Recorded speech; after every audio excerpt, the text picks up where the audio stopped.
ಕೊಡಗು ಅಂತೂ ಕ್ರೀಡೆಯಲ್ಲಿ ಮುಂದುವರಿದ ಒಂದು ಪ್ಲೇಸ್. ನಾವು 2000 ನಾವು ಒಟ್ಟಿಗೆ ಸ್ಟಾರ್ಟ್ ಮಾಡಿದ್ದೆವು. ಮಸ್ತ್ ಲೋಕ ಸ್ಟಾರ್ಟ್ ಮಾಡಿ ಫಸ್ಟ್. ಇದಕ್ಕಿಂತ ಮುಂಚೆ ಇಲ್ಲಿಗೆ ಮಣಿಪುರದಿಂದ ಬಂದ ಮಾಸ್ಟರ್ ನಮ್ಗೆ ಇಲ್ಲಿ ಕೋಚ್ ಕೊಟ್ಟ ನಂತರ ಅದನ್ನ ಕಂಟಿನ್ಯೂ ಮಾಡ್ಕೊಂಡು ಹೋಗ್ಲಿಕ್ಕೆ ಅಂತ ಹೇಳಿ ಮಸ್ತ್ ಲೋಕೇಶ್ಗೆ ಹೇಳಿದ್ರು. ಸೊ ಅವರ ಅಧ್ಯಕ್ಷದ ಕೂಡ ಅದನ್ನ ಕಂಟಿನ್ಯೂ ಮಾಡ್ತಾ ಇದ್ದಾರೆ. ಮಾರ್ಷಲ್ ಆರ್ಟ್ ಅಂತಂದ್ರೆ ಬರೀ ನಮ್ಮ ಆತ್ಮರಕ್ಷಣೆ ಮಾತ್ರ ಅಲ್ಲ, ಅದ್ರ ಜೊತೆಗೆ ಇದು ಸ್ಪೋರ್ಟ್ಸ್ ಆಗಿದೆ. ಇನ್ನು ಮಕ್ಕಳು ಅದಕ್ಕೆ ಆ ಎನ್ವೈರನ್ಮೆಂಟ್ಗೆ ಹೊಂದ್ಕೊಂಡಿದ್ದಾರೆ. This is my favourite kick. Practice ಮಾಡಿದ್ರೆ ತುಂಬಾ ಚೆನ್ನಾಗಿ ಮಾಡ್ಬೋದು ಕಿಕ್ಸ್.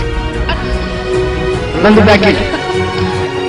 ನಮ್ಮ ಫೇವರೇಟ್ ಸ್ಟ್ರೈಕಲ್ಲೇ ಟೂರ್ನಮೆಂಟಲ್ಲಿ ನಾವು ಹೊಡೆದಿದ್ದೀವಿ. ನಾಟ್ ಔಟ್ ಆಗಿದ್ದಾರೆ ಅವರು. ನನ್ನದು ಗ್ರೀನ್ ವೈಟ್ ಗ್ರೀನ್. ಮತ್ತು ತುಂಬ ಮೆಡಲ್ಸ್ ಇಲ್ಲಿಗೆ ಬಂದಿದೆ. ಈಗ ಲಕ್ಷ ಪ್ರಯತ್ನದಿಂದ ಸುಮಾರು ಮೆಡಲ್ಸ್ ಬಂದಿದೆ. ಸ್ಟೇಟ್ ನ್ಯಾಷನಲ್ಸ್ ಸುಮಾರು ಹೊಡೆದಿದ್ದಾರೆ. ಈಗಲೂ ಬರ್ತಾ ಉಂಟು ಮೆಡಲ್ಸ್.